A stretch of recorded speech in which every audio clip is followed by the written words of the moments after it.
नहीं है, गड्ढे ज़्यादा हैं, पीने का पानी घर पर नहीं पहुंच रहा है, बेरोजगारी बहुत ज़्यादा है, कोई नया कल कारखाना नहीं लगा, जो लगे थे वो बंद हो गए, एक शिक्षा के बड़े अनुसंधान नहीं है। मुद्दा है कि एम्स मिला था वो वापस लौटा दिया गया। जो कुछ भी विकास यहाँ हुआ है वो मुझे कहना पड़ेगा कि कांग्रेस पार्टी के यूपीए सरकार के कार्यकाल के दौरान हुआ। भारतीय जनता पार्टी और बीजू जनता दल दोनों ने केवल उड़ीसा के लोगों के विश्वास को ठगने का और उन्हें धोखा देने का काम किया है। और खास तौर से इसी असेंबली कॉन्स्टिट्यूएंसी की अगर हम बात करें तो भाजपा के प्रत्याशी संवेदना पर वोट मांग रहे हैं, सिंपैथी पे वोट मांग रहे हैं। उनके पिताजी यहाँ पर विधायक थे और यदि काम किया होता, विकास होता तो मुद्दों पर वोट मांग, उपलब्धियों पर वोट मांग, ये बताते कि हमने क्या क्या किया है इस क्षेत्र के लिए और उस पर वोट मांग। जैसा कि मैं कांग्रेस की तरफ से बता सकती हूँ कि इमामी पेपर मिल कांग्रेस के समय पर, बिरला टायर्स की बात करें कांग्रेस के कार्यकाल में, चांदीपुर में आईटीआर की बात करें कांग्रेस के समय पर, यहाँ पर श्रिम्प और फिशरीज का जो उद्योग लग रहा है, पार्क बना हुआ है, सब कुछ कांग्रेस के समय पर। यहाँ की फकीर मोहन यूनिवर्सिटी जो है कांग्रेस के समय पर बनाई। लेकिन अगर यही सवाल पूछा जाए कि नवीन पटनायक जी के नेतृत्व में क्या हुआ तो कोई बड़ा जवाब नहीं मिलेगा। हाँ, एक बात जो लोग जानते हैं वो ये है कि चिटफंड घोटाला जरूर हुआ। ऐसा प्रदेश जहाँ पर करीब 40% जनता आज भी गरीबी रेखा के नीचे आ रही है, वहाँ पर 600 करोड़ रुपए का चिटफंड घोटाला हो जाता है और ये घोटाला फेविकोल का मजबूत जोड़ बन जाता है बीजेडी को बीजेपी की बी टीम बनाने के लिए। तो जब बीजेपी कहती है कि किसानों के खिलाफ 3 बिल लाने हैं संसद में, तो बीजेडी उसके पक्ष में वोट कर देती। इसलिए वोट करती है, नहीं तो सीबीआई के छापे पड़ेंगे और सीबीआई के छापे पड़ेंगे तो सारी कलई खुल जाएगी। और इसी तरीके से बी टीम बनाए रखने के लिए 2014 से जो चिटफंड घोटाले में तफ्तीश हो रही है उसका कोई नतीजा ही नहीं निकल कर आया।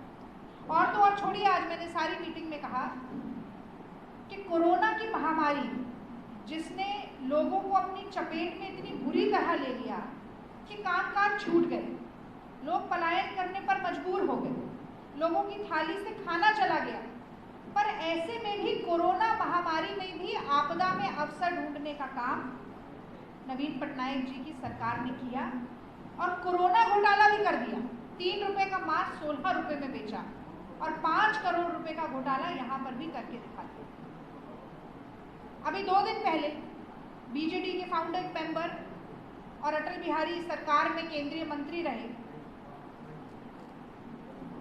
कोयला घोटाले में 3 साल की सजा हो गई। तो आप खदान घोटाला ले लीजिए, कोयला घोटाला ले लीजिए, आप नाम लें और वो घोटाला यहाँ पर हो जाता, कोई पूछने वाला नहीं।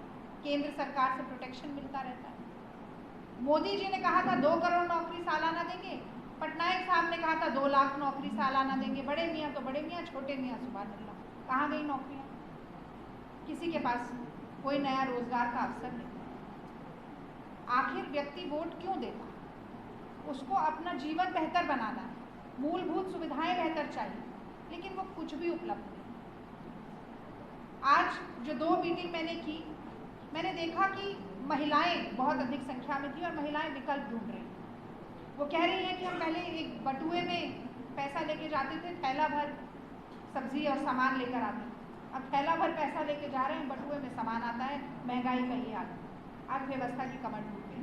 आलू प्याज के दाम आसमान छू रहे हैं, पेट्रोल और डीजल का दाम तो बराबर हो ही चुका है।